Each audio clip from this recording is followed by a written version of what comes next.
Ted actually behaves very poorly over there, I have to say. And What did Ted do? Because I think what did Ted do about being mouthed off? well, he said, well, perhaps you'd like to have a debate with my friend, the professor, about What, to this. have a masturbate Well, about it? masturbate, yes, I masturbate. That would be you, Ted, and me, and the vegan all having a masturbate together. Boys and girls, ladies and gentlemen, anyone who identifies as anything else, including super intelligent shades of the color purple, you're all welcome here. Sara Pugh is both a good friend of mine and also very, very educated in the field of biology. And more latterly, she's been talking quite a bit about quantum biology and how that might apply in the real world. And I think the difference between what Sarah's saying and what others are saying, like, for example, Jack Cruiser's, I can understand what Sarah is saying.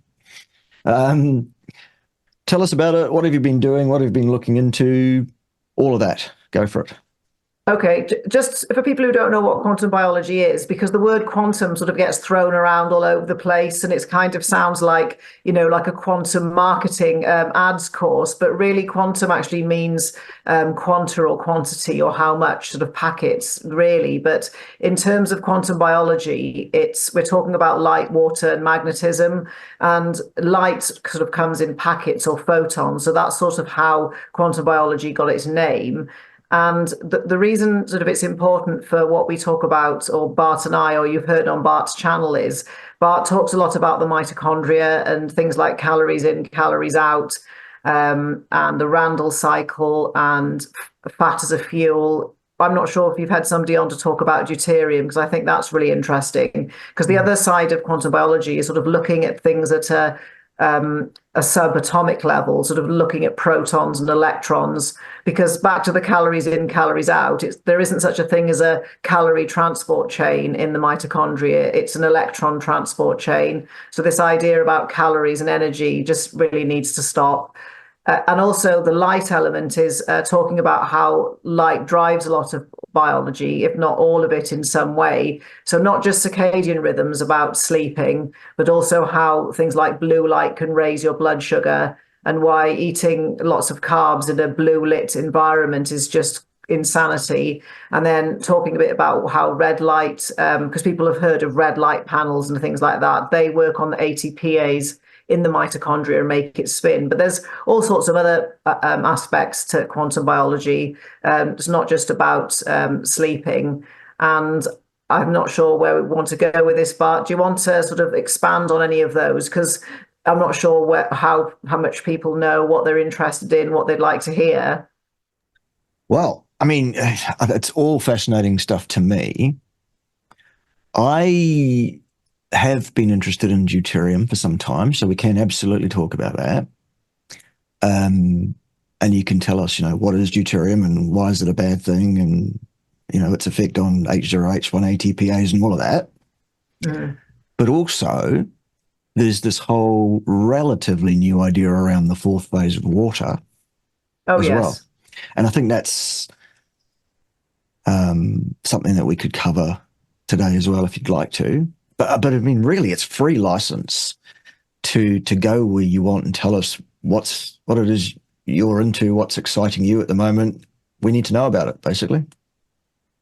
Okay, I think the reason I'm excited about quantum biology, which again we could just break down as light, water, and magnetism, and the reason I think it's really interesting is because I always come across people who they tell me they've tried everything and then they haven't done anything like grounding. They're not seeing the sunrise. They're never getting any UVA.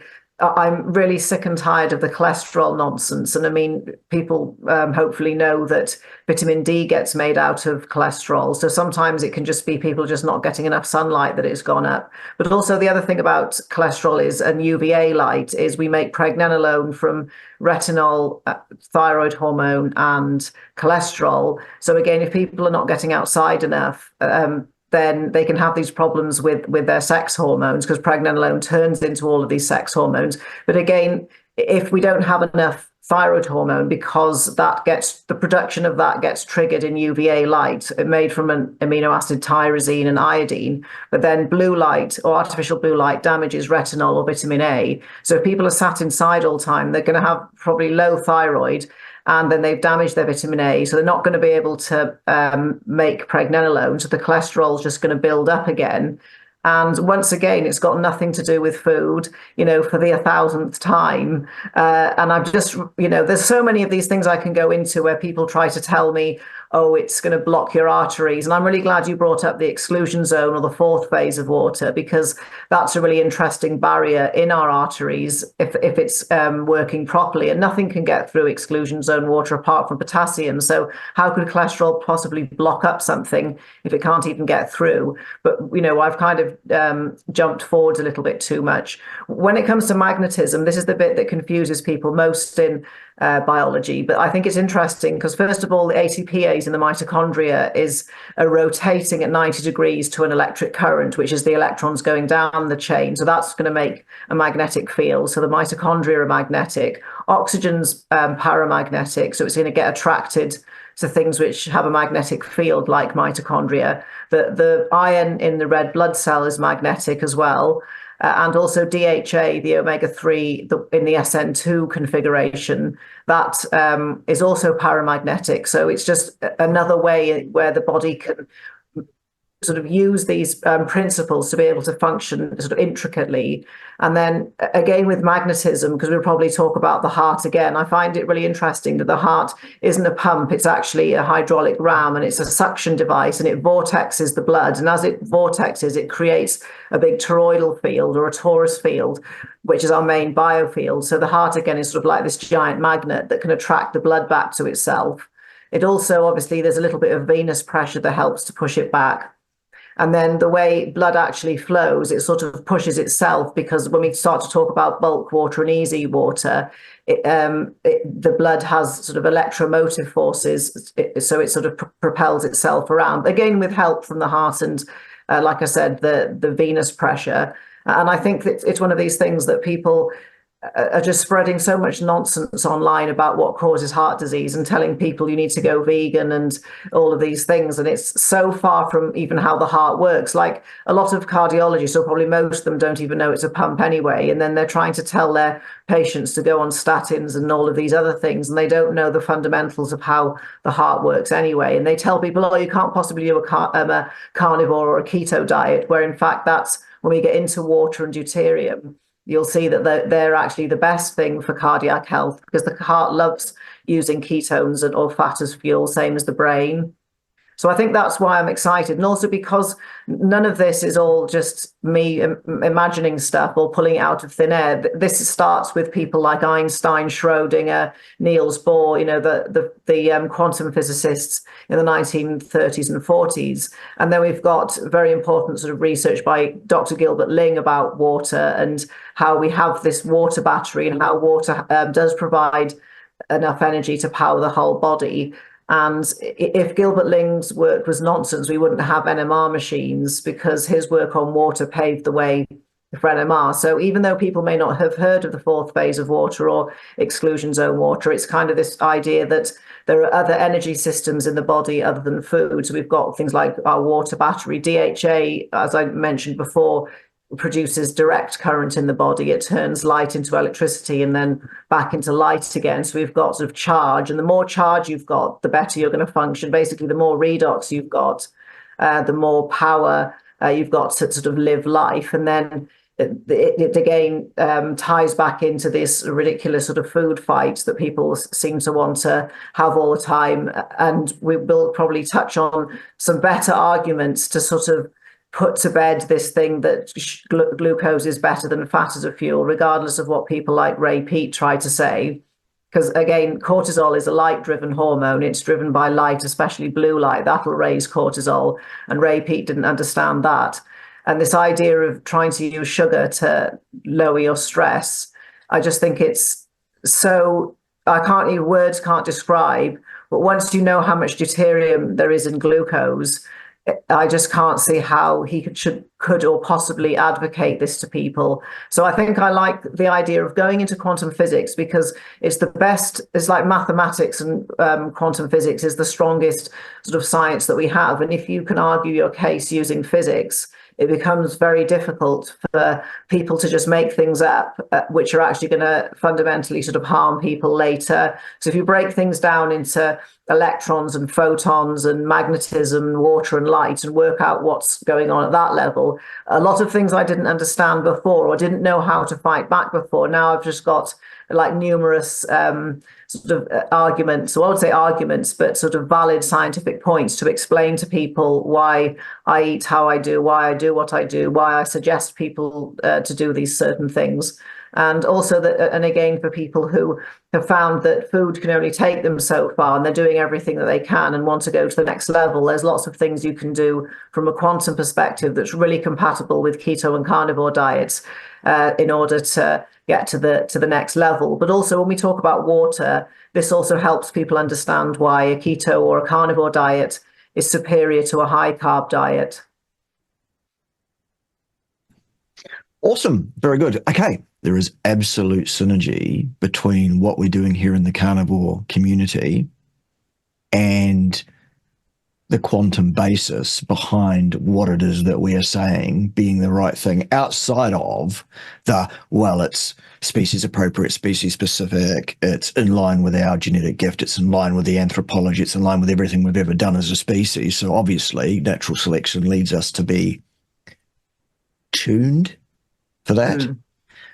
But what Sara's talking about today is, okay, great, why is that so? We know it is so. The debate is over. The debate is over before it starts. I had one the other morning, Sara, actually, a bloke that was going to debate me and tell me all about it. Didn't even show up. Who was he?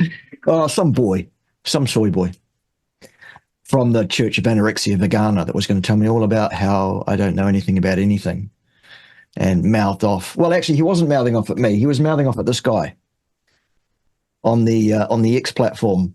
Ted actually behaves very poorly over there, I have to say. And what did Ted do? Because I think, what did Ted do about being mouthed off? Well, he said, well, perhaps you'd like to have a debate with my friend, the professor, about this. Have a masturbate about masturbate, it. yes, a masturbate. That would be you, Ted, and me, and the vegan all having a masturbate together about whether eating carbohydrates in a blue lit microwave world in front of your phone and Wi-Fi is a good idea. So, did you say, "Go on then, son"? Tell you what, this discussion has just got a whole bunch more fun. Yep. All right, excellent. Yeah. So anyway, we lined up to have a debate, mass or otherwise. Yes.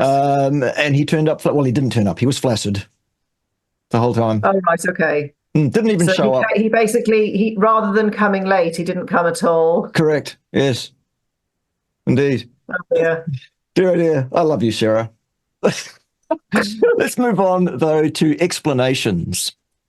So I want to cover a couple of things, or I'd like it for you to cover a couple of things today from the point of view of probably about 50, maybe 60% of my audience will be going, great, fantastic, what fun. But they won't have a chuffing clue what we're talking about with deuterium, with easy water, with electron transport chain, with methylene blue, with any of this stuff. Okay. So let's go through them one at once. Let's go to deuterium. Okay, that's a really good start. How does it work? Yeah, go for it. Deuterium. Okay, so deuterium is a naturally occurring isotope of hydrogen, and only 0.02% of the hydrogens in the world are deuterium. And a deuterium it's double the size of hydrogen, so it's like a heavy hydrogen, so it's bigger.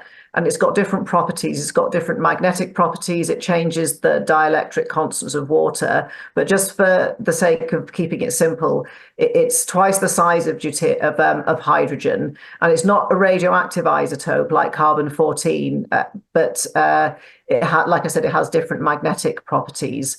So the reason deuterium is a problem is that wherever we've got hydrogen in our biology, whether it be in the mitochondria where it wants to use hydrogens to push them up a slope and then let them come down through the ATPase to make energy. That's where the problem starts, because deuterium's much bigger than hydrogen and it can't fit down the ATPase. It's like a really big adult trying to slide down a water slide that's for children and getting stuck. So if deuterium does that, in the mitochondria, it's going to break it basically. And then when the mitochondria gets broken or damaged, it sets off inflammation cascades. And we all know inflammation is bad. And then that's going to affect the energy in the cell and then the organ. So deuterium in the mitochondria is a really bad thing because it'll break them. It's too big. And we get protons from water and from our food anyway. And before we get to the electron transport chain, we've got something called the TCA cycle, or the tricarboxylic acid cycle. And one of the jobs of that cycle, there's about 12, I think, or more, 12 or 16 reactions. And its job is to make sure that deuterium doesn't get into the mitochondria, because the way that it works on a quantum level, that the enzymes can tell the difference between a deuterium trying to get into the mitochondria versus a hydrogen. So we do have mechanisms in place if we eat appropriately and live appropriately for mitochondria not to get full of deuterium so that they get damaged. The other side of this is mitochondria make water as well. And because no deuterium can get into the mitochondria, they make water that's called deuterium depleted water. So it's very, very low in deuterium. So that's what the body wants. The other problems with deuterium is because it's bigger than hydrogen, it's going to find its way into sort of enzymes and neurotransmitters and things like this. And these are going to start to look different to the body. So you might have testosterone or thyroid or something going around your body and it will show up in the lab as normal, but half of it, let's pretend, has got deuterium stuck to it instead of a hydrogen. Your body doesn't recognize it anymore. So it just gets in the way. The other thing it does, I mentioned we have, our body uses exclusion zone or fourth phase of water as a battery for energy. And Gilbert Ling's proved this. It's not nonsense. And when we talk about water and diets, you'll see how, oh yeah, that makes like sense why you get more energy out of fat. So what the deuterium will do is some of it can go into the exclusion zone water, but overall, because it's twice the size, deuterium offers sort of half the amount of energy, because hydrogen can provide energy in the body. I won't go into it in massive detail, but just to simplify it all over again, deuterium basically is a burden to your body. It breaks your mitochondria, it slows you down. It can, if we overload the TCA cycle or the Krebs cycle that goes around in a circle, it basically breaks and it starts not being able to turn properly. And that's one of the sort of precursors, one of several, of how cancer starts and progresses. And there are numerous studies on deuterium and cancer, because I think it was back in when people were making the atomic bomb, that's when they started, but they knew about deuterium before that. But the studies really started then, and there are ogles of information about deuterium linked to obesity, as you can imagine, because it sort of slows you down. It slows down your metabolic functions and causes something called molecular crowding. Cancer, I mentioned, it can interfere with the defense system in the body, so it can be linked to autoimmunity.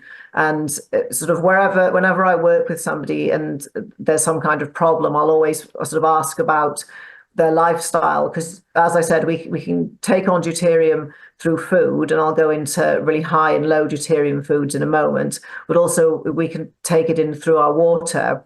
But because deuterium has an important role in the blood and the cerebral spinal fluid, it's not evil, it's just not allowed in certain places in the body. And also things like bacteria and flies and stuff, they love deuterium because their ATPase is different to ours, and they have a really fast growth cycle, because deuterium is also a growth factor. That's why children and babies need it, and adults we don't, because we don't want to be sort of growing excessively. But that's why flies love shit, basically, because poop and pee. That's how we deplete deuterium naturally. And then bacteria, the microbiome, they will deplete deuterium as well, because to them that they don't mind. And things like fungi tend not to mind either, because they have such a short, fast life cycle. They want to grow quicker. So I just want to emphasize that deuterium isn't evil. It's just when it's in the wrong place and in your mitochondria. And remember that in very simple terms, the mitochondria sort of turn food into energy and water. So the food that you eat is going to end up in the mitochondria. When it comes to really high deuterium containing food, seed oils are something really bad, because ideally, to be healthy, we want our deuterium levels to be about 130 to 140. Seed oils, the deuterium can be over 200. And people start to show signs of disease when their deuterium levels sort of go over about sort of 144 parts per million. And when it gets over 150, people can have like an autoimmunity. The insulin resistance has turned into diabetes. They've already had they've have a sort of cancer diagnosis or had one in the past. So the idea of seed oils being over 200 is sort of a sort of recipe for a nightmare in your body. Then the other thing about deuterium is fats are naturally really low in deuterium, especially animal fats, because as I mentioned before, we've got the TCA or the Krebs cycle or the citric acid cycle. It's got many names just to confuse everybody. Science gives stuff silly names sometimes. That checks that there's no deuterium, and then fat can be remade in this pathway out of citrate. So when your body builds, or a mammalian body builds fat, it already cleaned out or checked there was no deuterium. So that's why animal fats are really low in deuterium. So we've got things like lard, ghee, grass-fed beef, lamb, things like that. Again, fish would be the same, because it's doesn't really have any. We haven't got to glucose yet. And then things like coconut oil and those kind of oils, that they're fine. They're not like seed oils, because with a seed oil, during the processing in the factory, which is terrible, they do use hydrogen in the process. So it's us putting hydrogen and deuterium into the seed oil and then feeding it to people and pretending that's okay. So just so people know, it's the unfiddled about with fats like virgin olive oil, coconut oil, the cacao butter, that's fine. But then this is why people like Dr. Laszlo Boros advocate a grass-fed ketogenic diet. He's one of the world experts in the studies of deuterium, and he's published, I think, more than 100 papers. And then there's Dr. Gabor Shomoli. He's also another expert. He's studied deuterium for 30 years. So if you're interested in it, there's plenty of people who you can go and check out. And again, both of them say that, a ketogenic diet is the way forward for depleting deuterium using food. So that's one really important sort of reason that people don't talk about of why high fat, low carb is better. The other reason, so I'll just digress a little bit from deuterium into electrons. In very simple terms, fat's got more electrons than glucose. So when it produces energy in the mitochondria, you get twice as much of everything. So you get, actually you get more than twice as much ATP, but you get twice as much water. So fat makes twice as much deuterium depleted water than glucose. And this water, which we're going to talk about soon, the exclusion zone or the EZ water, the more of this you've got, the better everything's going to be for you. The same as the more electrons that you can hold on to, not necessarily food electrons, but when we talk about light and grounding. But for argument's sake now, the fat is going to produce more ATP, twice as much water that's deuterium depleted than carbs. And it's very low in deuterium naturally itself. So most fats are sort of about 120 parts per million or below. Sometimes non-grass-fed meat can be slightly higher, but it's still it's fine. If people can't afford grass-fed, not to get into a worry about the deuterium. It's better if it's grass-fed, but anything like glucose, because Dr. Gabor Shomoli's measured the deuterium content in lots of things, and so has Laszlo Boros. So we do know how much deuterium there is in foods, and there's 150 parts per million of deuterium in glucose. So I said earlier that we want ourselves to be between 130 and 140 parts per million deuterium. So straight away you can see if you're just eating glucose all the time, there's 150 parts per million of deuterium. You're running the risk, or you will eventually sort of push your deuterium levels up. So you can't really argue with that, because that's just how the physics of glucose and fats are, because fat's a hydrocarbon and glucose is a hydrated hydrocarbon, and the deuterium come on the hydrated part of the glucose. And like I said before, yes, glycolysis will try and check for deuterium. That's a process that happens before the Krebs cycle.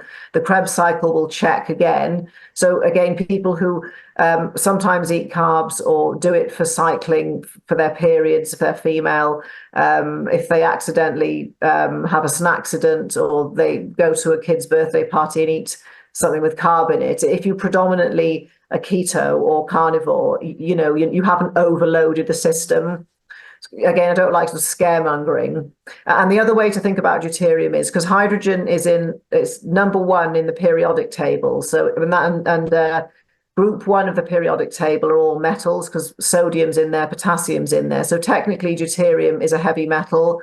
And again, we all know that heavy metals, we mainly think of things like mercury and cadmium. We all agree that those are not very nice. And yet the deuterium heavy metal thing, a giant carpet comes up by big food and just stuffs the deuterium under, because now we can go into processed food, which you can see for yourselves is going to be a massive deuterium bomb, because it's full of seed oils, it's full of grains, they're really high in deuterium, and it's full of sugar. So again, the big food companies really don't want people knowing about deuterium, because it's very hard now this isn't a straw man argument. This is like some serious physics, so that they can't really argue with this one. So they'd rather just get a big carpet and stuff it all under, and hope that people find physics and deuterium and stuff too complicated and never look into it. So that's kind of a little summary. Maybe I can go into more detail if you want about how deuterium levels are important, and we can control them by controlling what we eat. Then if we want to deplete deuterium, we can do things like going outside in the sun, having a good circadian rhythm, because you sleep better means you'll deplete deuterium. Sweating, stuff like that, that'll deplete it as well. Because there are situations where people who live equatorially, they can deplete deuterium much easier than, say, people in the UK or some parts of New Zealand, or basically anything above the 30th latitude. And these people that eat a lot of carbs at the equator, it might work for them because they can deplete their deuterium.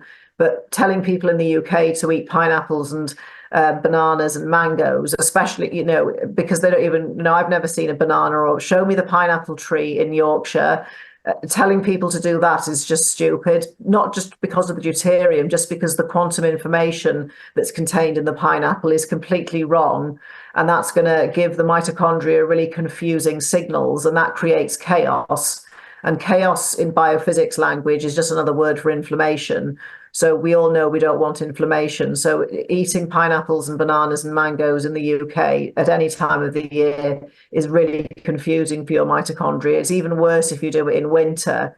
So that's, again, another aspect of why I would tend towards a high fat, low carb way of eating. Yes, I'm just going to be honest. Sometimes I eat something that isn't that, but I'm just being honest. But it's not very often, and also definitely in the winter, especially in the UK, because it's still pretty much winter there, even though it's meant to be spring.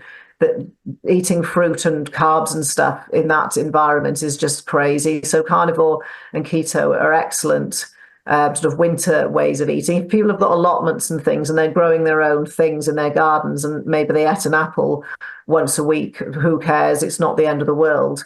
But, it's again back to not wanting to scaremonger people about deuterium, because sometimes if you scare people, they kind of get quite stressed about stuff, and then that defeated the point of explaining it. So is there anything you want to add to that, or? No, I think that's great. I think that covers it. Basically, I mean, for the Reader's Digest version, Deuterium is an isotope of hydrogen. It can displace hydrogen in all sorts of molecules. Mhm. It has twice the mass, give or take, of hydrogen.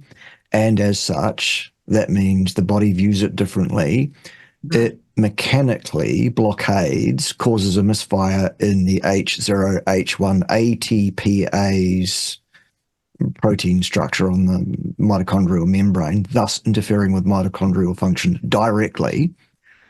It also displaces hydrogens in easy water, which we're about to get onto, thus reducing the efficacy of the easy water to do what it's supposed to do, all of which leads directly, causally, to chronic systemic inflammatory overburden, and all of those things lead directly to health problems innumerate. Have I got that wrong in any way? No, that's fine. Yeah, I think with easy water, it can sequester some deuterium because the blood and the cerebral spinal fluid are high in deuterium for a variety of reasons, and nobody's certain quite yet. But there's an idea that it's that they're in that to sort of act as some kind of, sort of like a quantum insulator to reduce the signal to noise of quantum in the body. But that's for another time. So the key thing is, and also we sequester deuterium in our collagen. Because it sort of helps to give tensile strength because it does have different properties. So it'll basically mean that ligaments and things like that, the deuterium goes there and it's supposed to, because we don't want sort of floppy ligaments and tendons. So that's why I don't. We don't want anything floppy, do we, Sarah? I don't know. Like you could have a floppy fringe. Oh well, floppy. I could do with having a fringe at all. Yeah, it could have floppy ears if you had a spaniel or something, but right. yeah, a floppy, yeah. Yes, no, you've derailed my train of thought. Sorry about that. I know, I know where I was at. I was about at collagen supplements. So because deuterium gets sequestered in collagen because it can help with structure. That's why I'm not a fan of collagen supplements, because it's very, very concentrated deuterium. And I don't think there's even actually the data that comes out on collagen supplements is sort of one day they're good, then they're bad, then they're good, then they're bad. And then when you go and see who funded the study, then you can see for yourself, okay, maybe that's why the data's all over the place. But there's lots of things like that in science anyway. We won't go into David Sinclair and the resveratrol and all of that. But anyway, with the collagen supplements, I just think it's not worth it, because you can get collagen naturally from like bone broth and oxtail soup. And I sometimes use marine collagen because fish float, so they don't have pressure on them, so they don't tend to sequester deuterium anywhere. Lamb is low in deuterium because lamb is light. And again, it won't go into sort of, not like an oxtail doesn't do much. It just swishes the flies around. It's just kind of more the actual legs. But again, it's nothing to worry about for people unless you start taking collagen and processing it in a factory and then selling it as a supplement. That's when the deuterium is going to be high. So bone broth and natural collagen and goose skin and all of these things with collagen, they're all totally fine. And collagen's actually really interesting on a quantum level because it's piezoelectric. So when we move about, our collagen can make electrons, so we can sort of make our own supply of electricity. So again, sure, diet's important, but I always like to personally just make sure I can optimize everything. So movement and collagen and electrons, they're sort of tied in together. And also the collagen and fascial network in the body is tied into our water network. So it is part of how we communicate, how things communicate on a quantum level. So that's why water is important as well, because there's something happens in the body that's faster than the nervous system. And it has to be a sort of light, and it has to be sort of water and vibration. So that's another reason I think quantum biology is really interesting.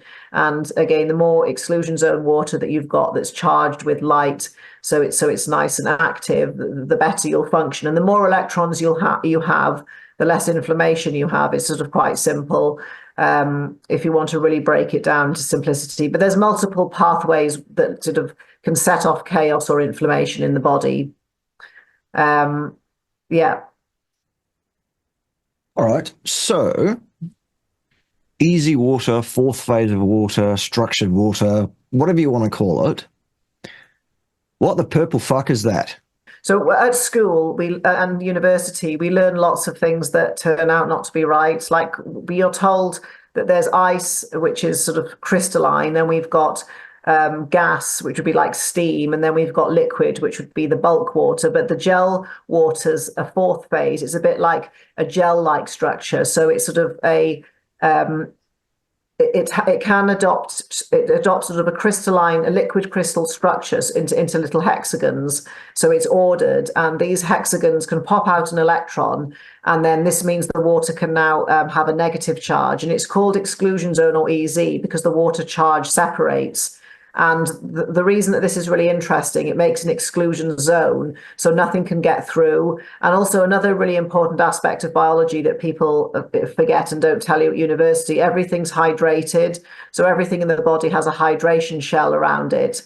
And a lot of things are too big to get through that because they're covered in sort of, exclusion zone water, including our membranes, the gut, everything, our arteries. So it can act as a barrier, but it does a lot more than that, because it's really fundamentally important for energy or transfer or communication or energy storage, because when we form the fourth phase and these ordered structured hexagons, and they're visible under a microscope. Now we've got this electron that can flow freely. So now we've got electric current, or the possibility. And also when the water charge separates, we can have something called a proton wire as well. So that's just the proton, or the positive charge.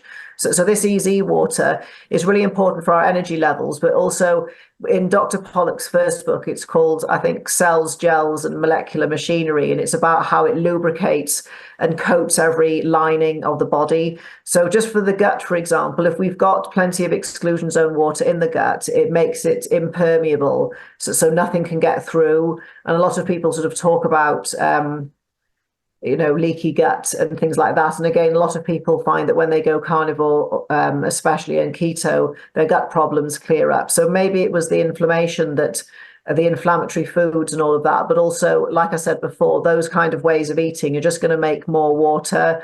And again, the more exclusion zone water that you can have, the better the better protection you've got around your cells in the gut. And also when people talk about viruses and other pathogens, again, if we've got plenty of exclusion zone water and we're low in deuterium, we're not very attractive to them, so they tend to just like pass on by through us. So again, these ideas of people doing parasite and all these crazy detoxes, if they just tried raising their exclusion zone water first, it's not sort of flushing yourself out. It's giving yourself enough energy to be able to fight whatever it is that's invading you, but also it's going to make barriers in important parts of your body. So things like heavy metals and stuff, and whatever we want to call parasites, all sorts of different things, whatever, things that make us ill, they can kind of pass through. And it's something that, again, there are plenty of stories and anecdotes about people who had all of these problems and they went keto or carnivore and they just went away. So I think the fact that those two ways of eating make water is such a big trick that people have missed.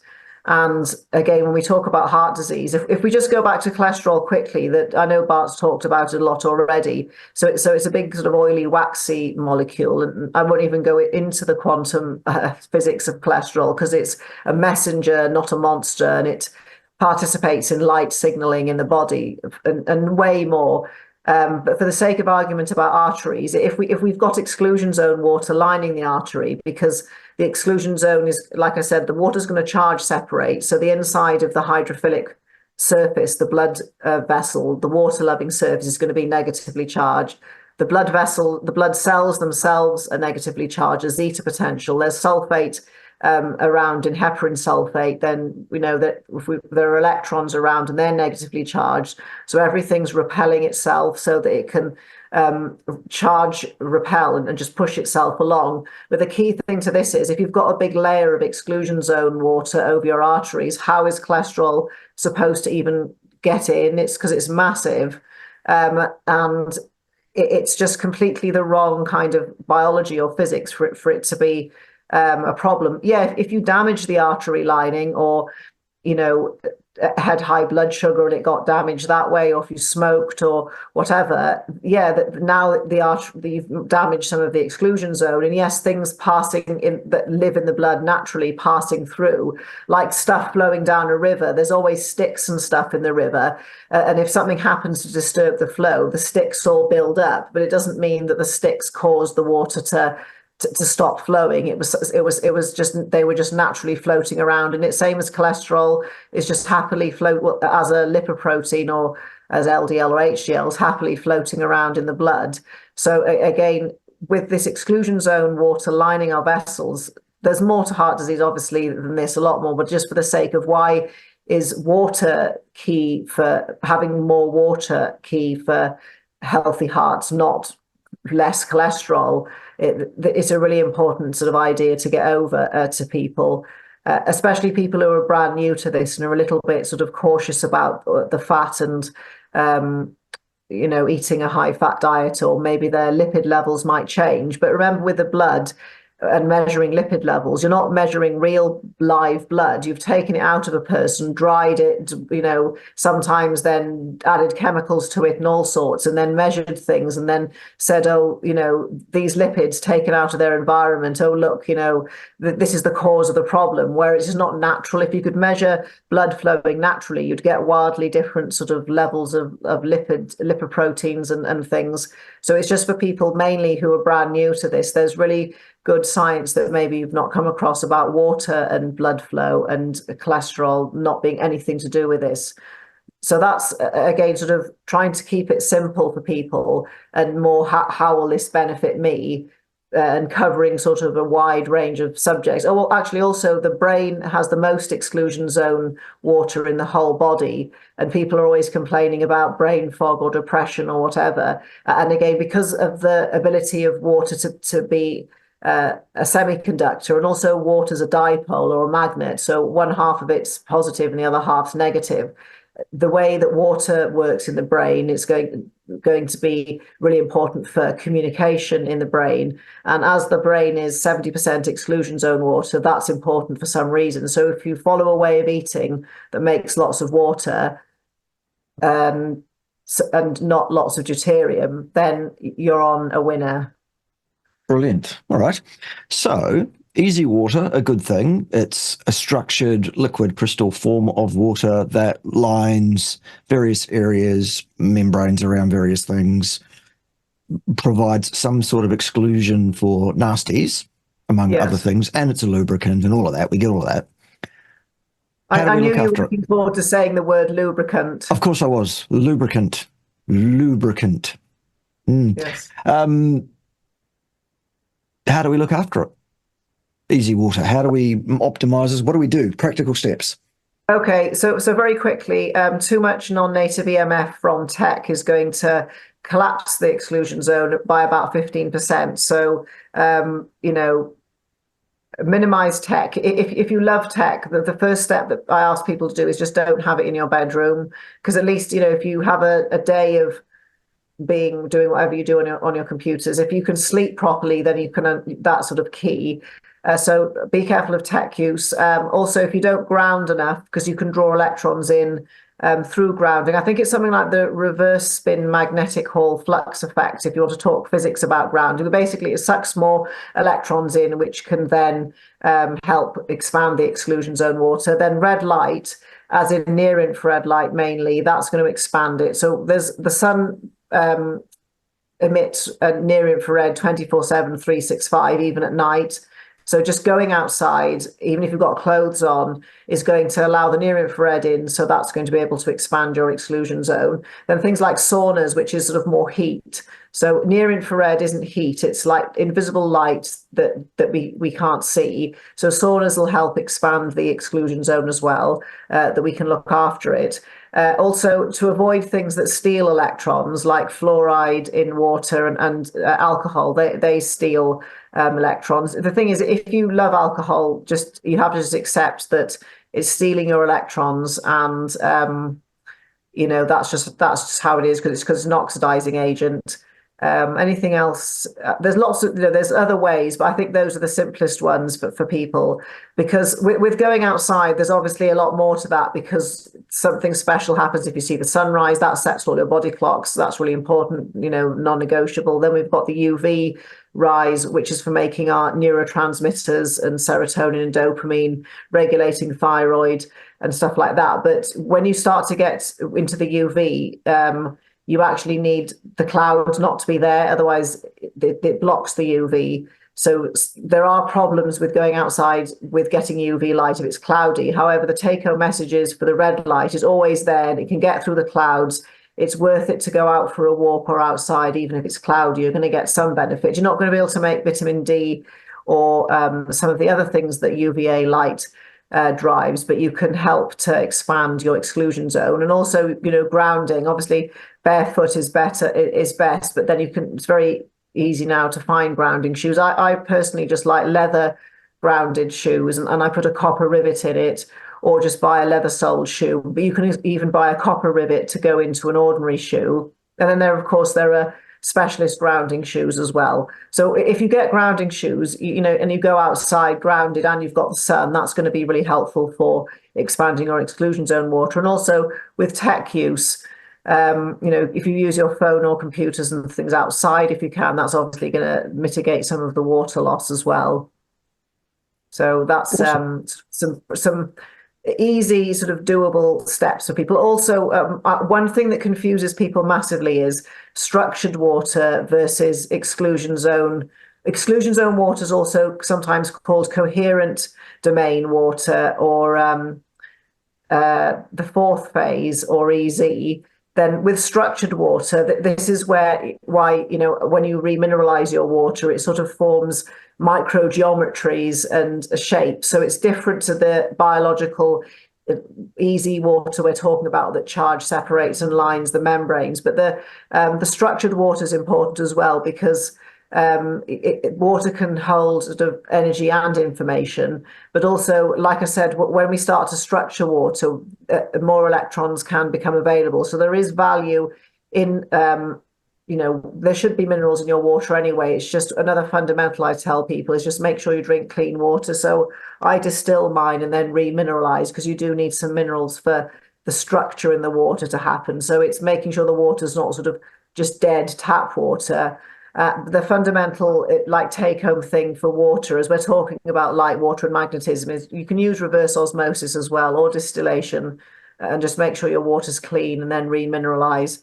You can put it out in the sun, and that'll sort of make microstructures. But there's loads more things you can do for structuring water, because it's one of these things, people think it's woo-woo, but it needs a sort of whole demonstration and presentation to itself. So structured water isn't the same as this biological EZ and coherent domain water, but it's similar. It's not the same as just bulk water, which sort of doesn't really have much structure. That's one way in which blood flow is controlled to the body. If it wants more flow, it can produce more bulk water, which is not structured, so it'll flow a bit quicker. And if it wants to slow the flow down, it can make more exclusion zone water, because, like I said, it's sort of gel-like, and that can help to control the blood flow. And then nitric oxide is important in blood flow as well, and the sun and the UV light regulate nitric oxide, along with other things. So once again, nothing to do with keto diets or carnivore. If people have got artery problems, it's kind of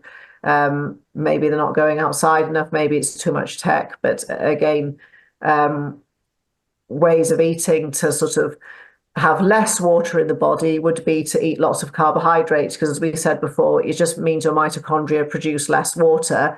And as I alluded to just now, our environment's surrounded by things that want to steal our water.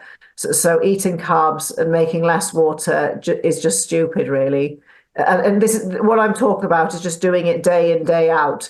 Like I said, if somebody ate an orange or had some carbs, or they need it because it's helpful for their hormones or whatever, that's fine. It's just when people just constantly eat carbs and then live a life that's constantly stealing their water as well.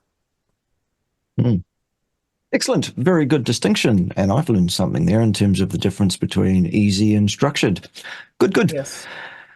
One other thing I kind of wanted to delve into a bit today, and it's something that we did discuss a little bit behind the scenes when you were actually here visiting at this very right. house not that long ago. Yeah.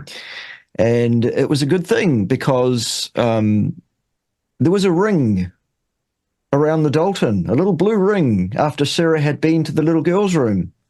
And I'm like, so you're into the methylene blue thing, which Sarah was doing at the time. Are you still doing it?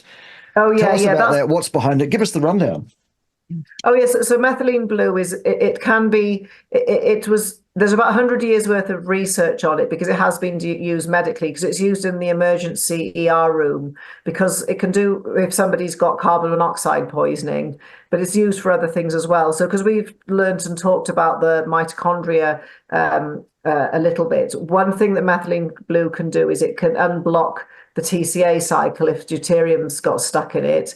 Then it can donate electrons to the electron transport chain, but also it can jump the queue, so it can act like in the electron transport chain. We've got 5 steps, and the electrons have basically got to go from number 5 and all the way down, and they need to get to number 4 to make water. They meet with oxygen, that's where the water comes from, and then the ATPase that can spin, red light can spin that. So we don't actually need food to make ATP.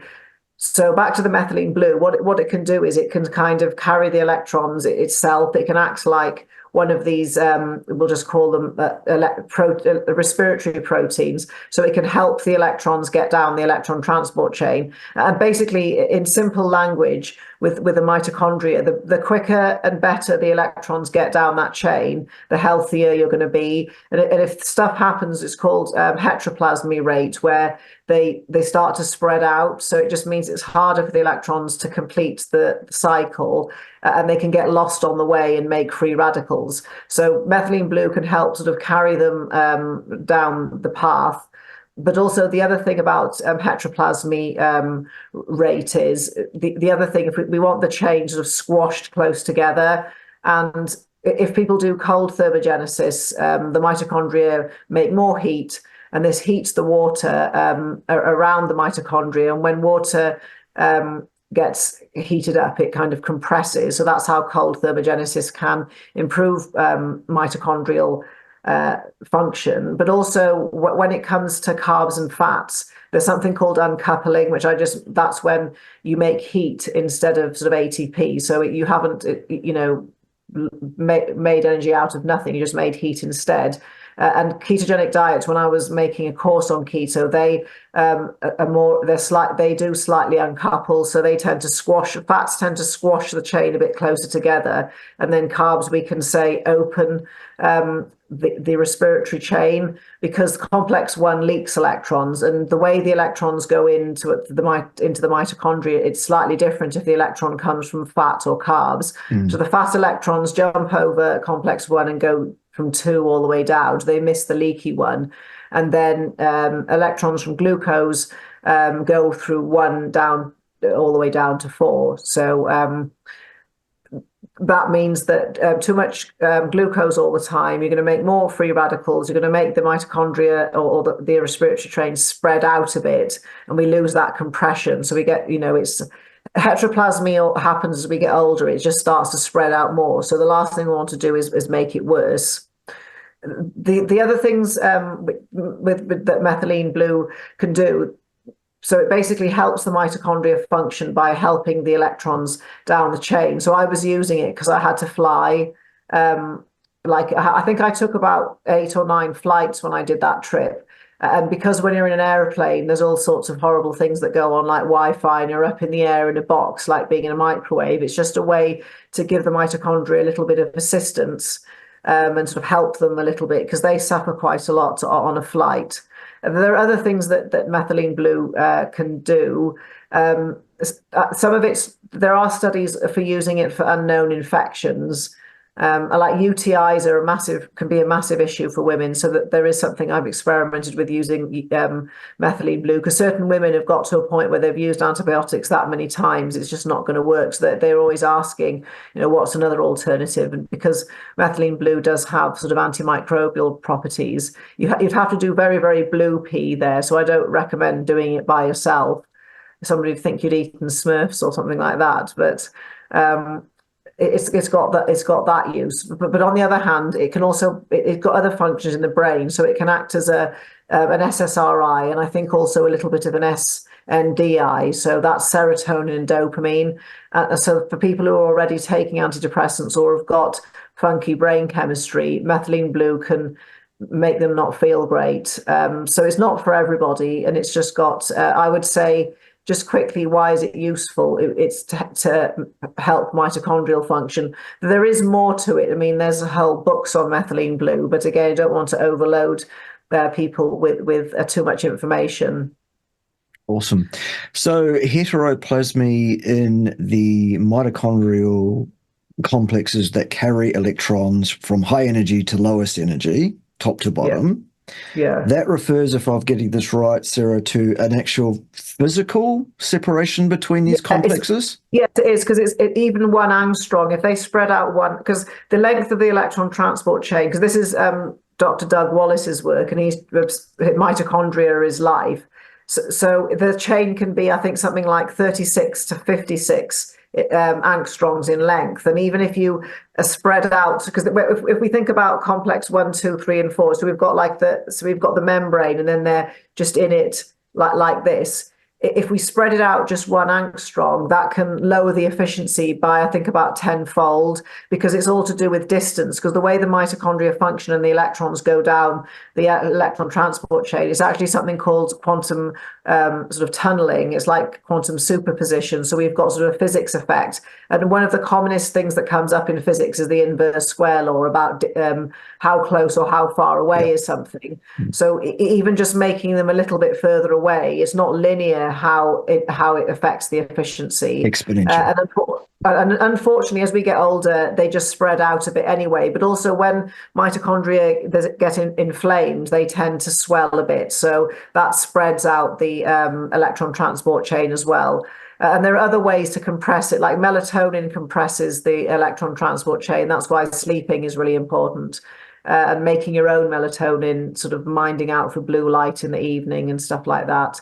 And actually, no, you'll probably like this, because melatonin gets made out of serotonin, but ideally, you need like a couple of hours of darkness for it to make enough melatonin. But if you can have an orgasm, it'll kind of speed it up massively. So sex or whatever else, with other people or yourself before bed, that's like a little way to help people make a little bit more melatonin out of their serotonin. But you need to get out and get morning sunlight to make your pile of serotonin or in the morning, so then it can turn into melatonin at night. But lots of other cells in the body make melatonin. The mitochondria make it as well, but it's for themselves, so they can constantly repair. But the sleeping melatonin, if you want to accelerate that serotonin to melatonin conversion, then sex or orgasm before bed will help, because it raises oxytocin, and oxytocin is the thing which speeds up that reaction. Well, I'm often accused of being a complete wanker by one or two. It's unbelievable that some people would suggest such a thing. What's the difference between a complete wanker and a half wanker? Well, I guess unlike does a half wanker just stop halfway and never? Well, yeah, I was just going to suggest. I mean, I guess one of the differences between a complete wanker and a half wanker is the half wanker will mouth off at someone and accept an invitation for masturbation and then not show up for it. Yes. I guess. Yeah, what a pussy. Anyway, that's for another day. Oh, no, exactly. Because I think also, because I'm in America at the moment, when different words just mean totally different things, and you can get into trouble with saying certain things. I don't think they use, I'll have to find out, but I'm not sure if they use pussy, because in the UK, it's perfectly okay to say pussycat and not be offended. But I think if they use the word pussy in another country a lot, and you say pussycat, even when you're referring to a cat crossing the road, people are like, oh, it's like the C word, which in New Zealand, that's just not, punctuation. Really, it's just punctuation here. Yes, exactly. Yeah, exactly. Whereas in the UK, it's acceptable within reason, but it's totally off limits in the US.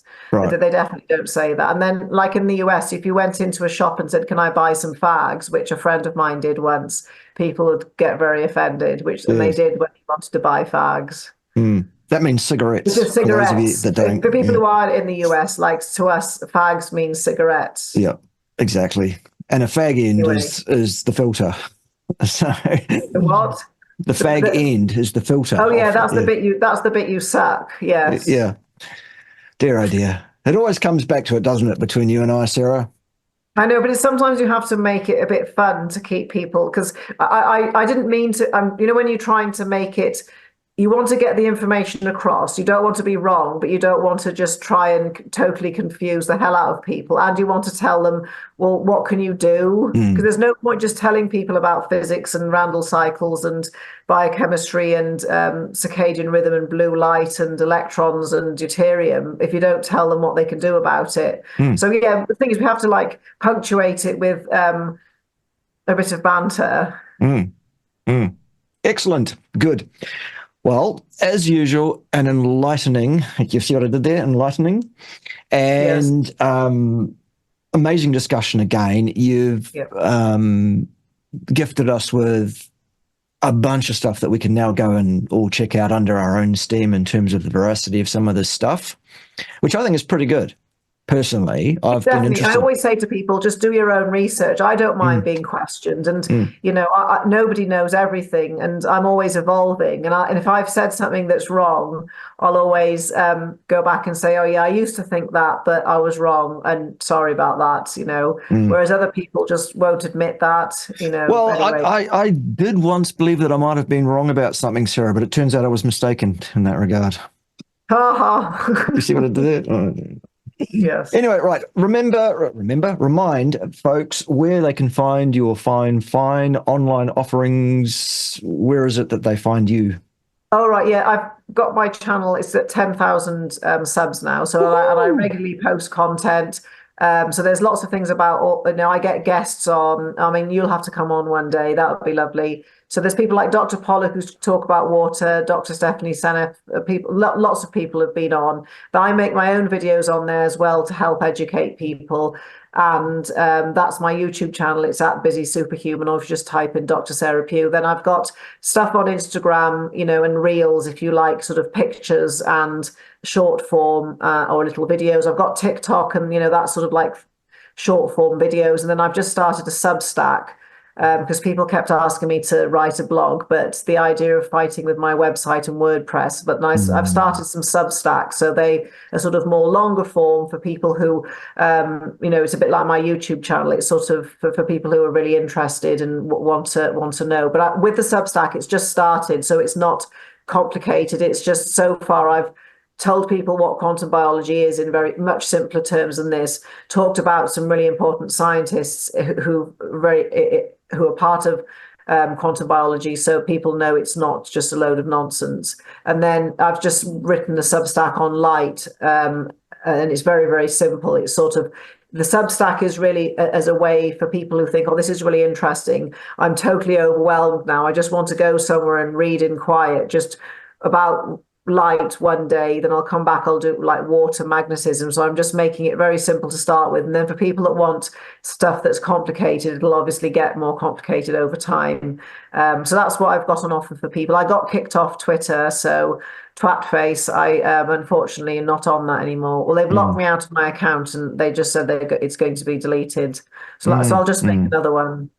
Yeah, I my own personal account on the platform formerly known as Twitter was also blockaded. In my case, well, it's called X now. Yes, or Twatface. Yes. Are we allowed to say Twatface on the channel? Or mind you can say what you like on my channel, Sarah, pretty much, so long as you don't mention pathogens of a particular kind or any intervention to those pathogens in recent years, because apparently we're not allowed to talk about that or have an opinion on that topic. But otherwise, oh yes, I know. I think I just said infectious agents and viruses, but anyway, whatever those may be, that's fine. Yes, as long as you don't mention the specific. We didn't say that. We didn't say that C word. That's right. And we have said the other C word, which is calories. allowed.